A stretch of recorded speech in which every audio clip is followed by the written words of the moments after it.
Halo semua, balik lagi di Another Podcast with Podcastion, Podcast Generation.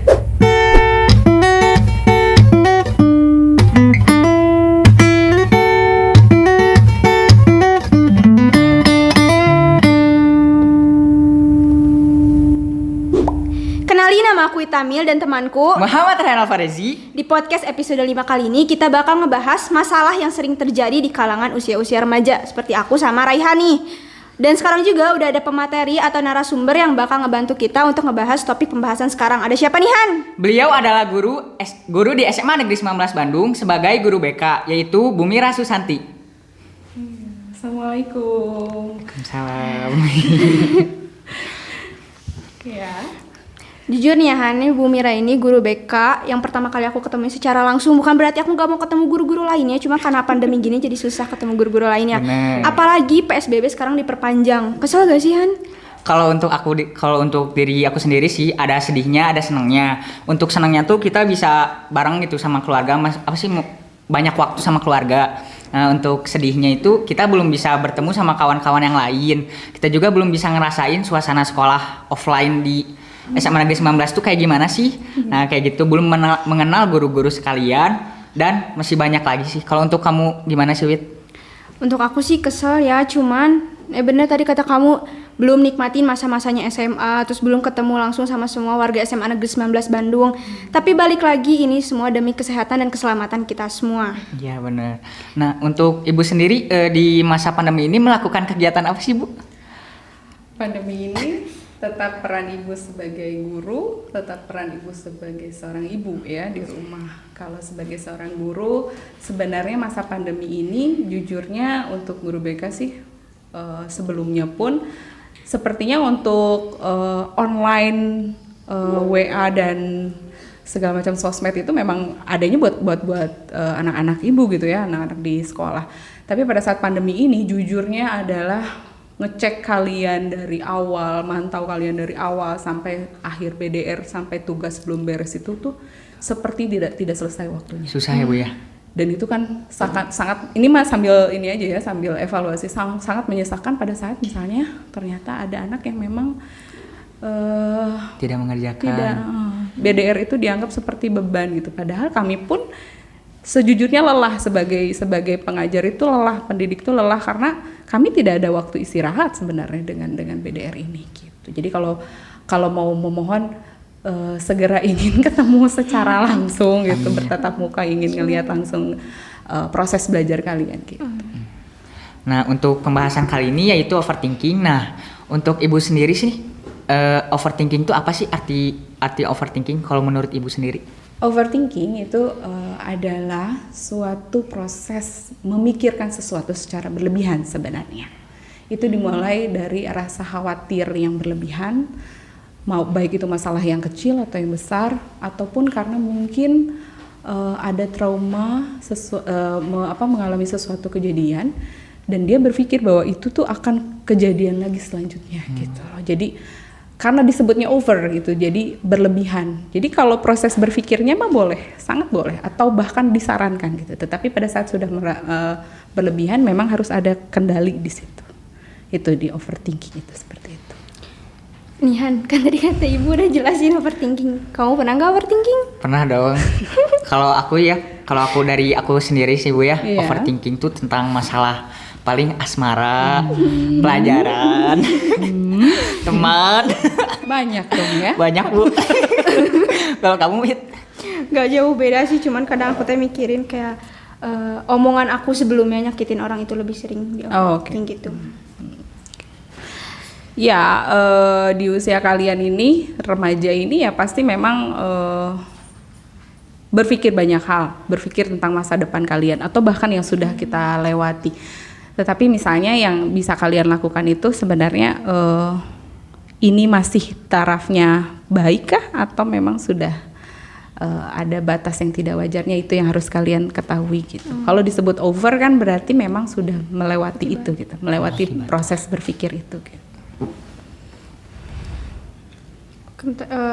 Kalau misalnya dari overthinking sendiri ya Bu ya, sebenarnya itu pasti ada negatif sama positifnya Bu dampaknya. Kalau misalnya dari negatifnya dulu nih Bu, yang buruknya dulu dampaknya apa? Negatifnya, dampak negatifnya dari overthinking itu sebenarnya mengganggu aktivitas sebenarnya. Pada saat sebenarnya kitanya harusnya sudah mengambil keputusan dan melakukan tindakan, kalau berpikirnya berlebihan, itu semua terhambat. Nah, lambat laun kalau misalnya gangguan aktivitasnya sudah terganggu, biasanya gangguan kecemasannya. Wah, aku telat nih, aku begini nih, aku pasti gagal nih, aku begini nih. Nah, periode berikutnya setelah gangguan kecemasan ya gangguan mentalnya. Aku selalu gagal kayaknya, aku begini, aku begitu. Padahal itu belum dilakukan sama sekali. Kayak gitu. Nah, sebenarnya itu negatifnya gitu. Jadi kalau dari overthinking, kalau bagi ibu prosesnya di thinkingnya aja lah, jangan sampai di overnya itu. Gitu. Kalau misalnya dampak positifnya? Positifnya adalah dalam proses berpikir atau mempertimbangkan segala sesuatu, prosesnya adalah kita mengantisipasi segala macam situasi. Baik itu situasi yang kita inginkan atau yang tidak kita inginkan. Misalnya gagal dalam suatu hal, lulus atau naik atau tidak naik kelas. Kalau kita memikirkan ini gimana nih caranya kita biar naik kelas, itu kan bagus ya. Atau misalnya kalau tidak naik kelas, harus apa nih yang dilakukan, gitu kan. Nah, itu mengantisipasi segala macam kemungkinan. Jadi berpikir itu sangat baik, mempertimbangkan segala sesuatunya. Gitu. Itu positifnya dari thinking atau ya boleh dari overthinking lah. Kalau misalnya ini Bu, hal yang sering terjadi ngebuat kita overthinking itu apa aja Bu? Kalau misalnya di usia pelajar kayak gini.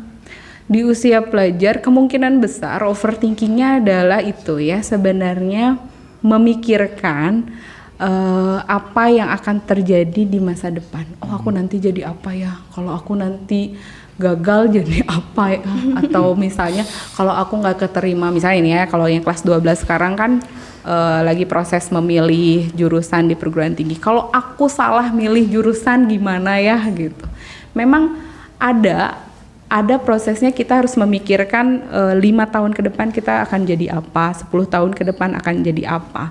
Tetapi dengan proses 5 atau 10 tahun kita memikirkan itu, bukan berarti memikirkan gagalnya. Karena kan kita belum terjadi. Kalaupun misalnya melakukan kesalahan atau ada kegagalan, itu karena itu bukan buat kita. Itu karena itu bukan rezeki kita. Jadi kita bisa belajar atau ngambil hikmah dari yang memang kegagalan itu gitu. Ya mungkin pernah ngalamin kegagalan, Pernah Bu. nah belajar kan dari gagal itu. Nah, jadi biar nggak gagal lagi gimana nih gitu kan. Jadi harusnya ambil hikmah dan pelajaran. Jadi bukan tuh kan kemarin juga aku gagal, aku pasti gagal lagi nih. Nah itu kan mensugesti diri sendiri untuk gagal gitu. Nah itu yang agak mengganggu di mentalnya itu mensugesti diri sendiri bahwa negatif ke kitanya, masa depan kita negatif, apapun yang terjadi sama diri kita negatif. Nah itu yang mensugestinya. Jadi kalau bagi ibu mah ya memang sebisa mungkin kita mensugestikan diri positif, kondisi apapun. Apalagi untuk remaja, seharusnya optimis itu di kalian, gitu. Jadi jangan ada aku mah apa tuh, nah itu, atau pesimis lah ya, aku mah dibanding dia mah. Padahal semua orang tuh udah punya porsi rezekinya masing-masing. Belum tentu juga misalnya yang kita anggap lebih baik dari kita, rezekinya lebih baik dari kita kan gitu. Ya, gitu. Nah, terus Bu, kalau misalnya masalah tentang overthinking gitu ya Bu ya, kan biasanya siswa atau siswi itu pernah sering kayaknya ya mengalami overthinking. Yeah. Nah, kan biasanya tuh, memikirkan gitu ya sampai yang hal buruknya tuh bisa sampai bunuh diri, itu tuh emang udah berat atau emang udah capek gitu? Apa emang kayak gimana sih Bu? Overthinking itu kan karena berasalnya dari kecemasan. Kita berpikirnya secara berlebihan terus-menerus, bahkan tidak bisa mengendalikan untuk berhenti. Nah sebenarnya kalau sudah ada keinginan bunuh diri, itu sebenarnya sudah di tahap yang membutuhkan bantuan orang lain atau macamnya seperti terapis atau psikiater. Kalau misalnya dari overthinking, yang pertama itu biasanya dari dalam perasaan kecewa, kemudian naik lagi levelnya jadi depresi, stresnya jadi seperti yang menekan diri sendiri itu bahwa saya ini salah, saya ini gagal. Nah kalau sudah ada keinginan bunuh diri itu biasanya memang terjadi karena sudah berat depresinya gitu, high depression. Jadi kalau sudah high depression sebenarnya memang sudah harus membutuhkan bantuan dari pihak lain yang lebih mengerti, paham atas segala macam sesuatu yang bisa kita lakukan gitu. Jadi kalau remaja sudah memiliki keinginan bunuh diri sih bagi ibu, sangat disayangkan ya. Ya meskipun baru-baru kemarin tuh ibu baru ikutan webinar dari Unpad, itu memang kesehatan mental, yaitu tadi kita itu ke-8 tertinggi keinginan untuk bunuh diri ternyata di dunia ya. Entah itu karena memang kita jumlah jiwanya memang banyak gitu, atau yang ibu agak sedikit curiganya adalah kita terlalu gampang menerima budaya dari orang lain gitu, atau dari bangsa lain. Sementara seharusnya banyak hal yang bisa bikin kita bahagia gitu. Udah fokus aja di situ. Fokus yang bikin kita bahagia, fokus yang bikin kita bisa mencapai target kita, dibanding dengan kita fokus ke hal-hal yang sebenarnya belum tentu terjadi. Gitu. Makanya yang di overthinking itu ya udah jangan di ini. Gitu. Ngomongin sebelum-sebelumnya ya Bu ya, kadang kan kegagalan itu bisa jadi motivasi. Betul. Nah, tapi kadang kalau aku misalnya udah gagal dan sebelumnya itu suka pesimis buat ikut lagi gitu Bu. Gitu. Saya lomba atas ini. Gimana ya Bu ya? Kalau pesimis itu karena kita tidak memiliki kepercayaan diri sebenarnya. Nah, jadi terpentingnya adalah fokusnya bagaimana nih caranya untuk meningkatkan kepercayaan diri. Kalau di belajar, apalagi yang bisa kita lakukan selain belajar itu sendiri. Jadi untuk bikin kita tenang adalah persiapan yang lebih matang. Nah, gagal itu, ya ada yang bilang kesuksesan yang tertunda. Gini misalnya, kayak kakak-kakak kelas kalian misalnya yang gagal ikutan SBMPTN tahun kemarin, UTBK. Sebenarnya mereka punya mental yang lebih baik dibanding adik-adik kelasnya sekarang. Kalau adik-adik kelasnya sekarang dia belum tahu UTBK itu seperti apa, SBMPTN seperti apa. Tapi yang udah pernah gagal itu sudah tahu. Dulu tuh deg-degannya kayak gini nih, dulu tuh waktunya kayak begini nih, kan jadi kesiapannya lebih baik. Nah, makanya untuk mengurangi pesimis itu, mengurangi rasa kayaknya gagal lagi nih gitu kan. Jadi lebih baik persiapkan lebih matang, biar kita tidak mengalami kekecewaan itu. Gitu. Tetapi juga satu titik ya yang kadang bikin overthinking itu, kadang si tingkat pasrahnya gitu. Nih mentalnya nih ngegedor terus gitu kan, ambisi terus yang dicecer gitu. Pokoknya aku harus dapetin ini, target aku ini. Tapi harusnya ada, aku sudah melakukan hal yang terbaik yang bisa aku lakukan. Aku juga sudah mendoakan hal ini untuk jadi keinginan aku. Ternyata tidak tercapai, berarti memang bukan rezeki aku, bukan jalan aku, bukan jodoh aku, kan? Gitu. Jadi harus ada di titik itu. Berarti mungkin dengan kita gagal di sini membuka lagi jalan ternyata buat pilihan yang lain gitu. Karena misalnya terlalu fokus ke pilihan yang ini, jadi pilihan yang lain kadang tidak terbuka gitu, tidak terlihat terbuka. Dengan itu tertutup jadi kelihatan harusnya ada ini ya, ada pilihan ini masih juga. Ada banyak lah begitu. Nah terus Bu, apakah wajar gitu kita sebagai pelajar overthinking itu apakah wajar apa tidak? Sekali lagi, selama itu tidak over, itu sangat baik. Sejujurnya kadang ada anak-anak yang bertanya curhat sama ibu itu kadang tidak mengalami proses berpikir dulu. Misalnya gini, Bu aku pengen ngambil jurusan ini. Sudah kamu pertimbangkan baik-baik, kalau kamu jurusan ini nanti kamu jadi apa? Enggak, aku cuma pengen aja Bu. Astagfirullah kan gitu ya. Jadi sangat baik kalau itu sudah diproses berpikir dengan proses mempertimbangkan segala macam sesuatunya, baik dari persiapannya, nanti ke depannya seperti apa, itu sudah bagus kalau memang sudah dipersiapkan. Tetapi kalau misalnya sudah di over, misalnya belum pun kejadian, misalnya, Bu aku takut gagal ngambil jurusan itu, pertanyaan ibu satu, kamu daftar enggak? Enggak. Kalau nggak daftar yakin 100% gagal. Tapi kalau daftar, insya Allah 50% kamu diterima, 50% lagi tidak diterima, wajar. Gitu aja. Jadi jangan langsung berpikiran tidak baik ke diri sendiri itu. Ya. Nah Bu, kan tadi tuh kita udah ngebahas tentang overthinking gitu ya Bu ya. Nah banyak banget nih yang bisa kita ambil. Nah cara tips and trick itu cara mengatasi overthinking itu sendiri gimana sih Bu? Satu tadi ya, punya mental yang pasrah. Tapi pasrah itu satu titik, jangan langsung saya mah ntar gimana ntar. Bukan itu pasrahnya, tapi Pasrah itu di titik kita sudah melakukan yang terbaik yang bisa kita lakukan. Dan udah kembalikan lagi aja sama Allah. Karena bagaimanapun caranya bukan kita yang menentukan. Ada pihak yang sangat maha menentukan apapun itu gitu. Yang kedua, kita pasang targetnya adalah sesuai dengan kemampuan kita. Jangan misalnya jujur ya, pengen kedokteran, nggak bisa. tapi belajarnya Kurang. nilainya 60. Kalau mau ke kedokteran nih ya, Ibu kasih bocoran untuk nanti SNMPTN misalnya, di rata-rata 92 sampai 95 oke fine. Tapi kalau rata-rata rapotnya 70, tolong pikir lagi. Kayak gitu. Jadi pusatkan targetnya itu sesuai dengan kemampuan. Jadi jangan masang target apa, kemampuannya gimana. Harus sama iya, dong harus gitu, sama. target sama kemampuannya. Dan yang ketiga, biasanya yang Ibu rasakan pada saat Ibu overthinking adalah karena kita terlambat untuk melakukan atau mengambil tindakan. Jadi terus we mikirin konsepnya, terus we mikirin nanti dampaknya apa, tapi tidak melakukan itu gitu. Jadi lebih baik, bukan berarti sembrono, tidak, itu udah melewati proses berpikir itu. Jadi ambil aja tindakannya saat misalnya nanti nih ada overthinkingnya adalah, Bu aku kan takut salah, Bu aku kan takut gagal. Dengan salah atau gagal itu tuh kita bisa belajar, bahkan mungkin lebih baik dari yang sebelumnya. Karena kita iya, pernah salah, karena benar. kita pernah gagal gitu.